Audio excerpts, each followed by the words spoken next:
layunin ng segment na to, yung i-explain natin unti-unti, hindi naman biglaan kasi kapag binigla natin, ma-overwhelm naman natin yung mga nakikinig sa atin. Baka antukin yung iba.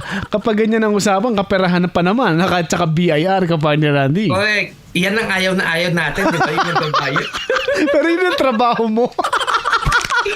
Ito ko, ayaw magbayad eh. Kaya lang talagang obligado at kailangan umambag Correct. tayo sa kaba ng bayan. Ating pag-uusapan yung BIR Form 1601C. Diretso na tayo, partner, sa Taksyonaryo. Ayun. Yun, ano bang pag-uusapan natin sa Taksyonaryo?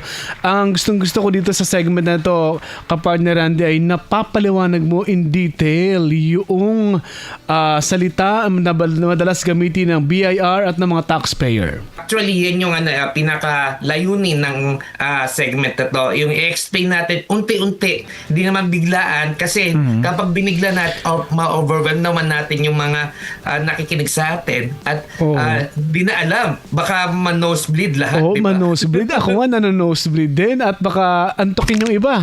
Kapag ganyan ang usapan, kaperahan pa naman. At saka BIR, kapartner Randy. Correct. Yan ang ayaw na ayaw natin. Di ba? Yun ang babayad. Pero yun ang trabaho mo. Ito ko, ayaw magbayad eh. Kaya lang talagang obligado at kailangan umambag Correct. tayo sa kaba ng bayan. Yes, tama ka dyan, partner.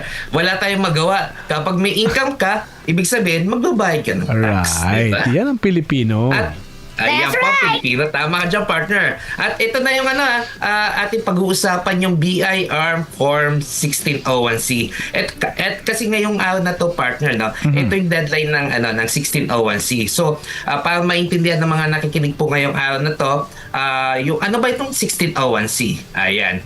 So, ang 1601C po ay isang payment form ng BIR. Kasi po, dito din po ang linalagay po lahat ng mga sweldo ng isang buwan.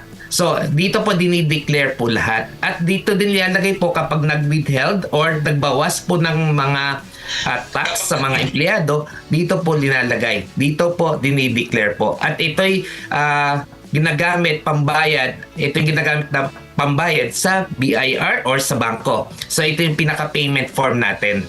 So, wala na ibang tatanggapin regarding sa sweldo, compensation. Ito lang po ang gagamitin po natin. So, yan po ang 1601C. At syempre po, may ano po yan, may kapag yearly po, may gumagawa po kami ng alpha list. So, lahat po yung alpha list, yan po yung summary ng lahat ng empleyado, sweldo, kasama dyan po. So, at lahat ng binayad po natin ay naidi-declare po naman sa 1604C. Yan po yung pinaka-summary ng lahat ng pinagbayaran natin for the whole year.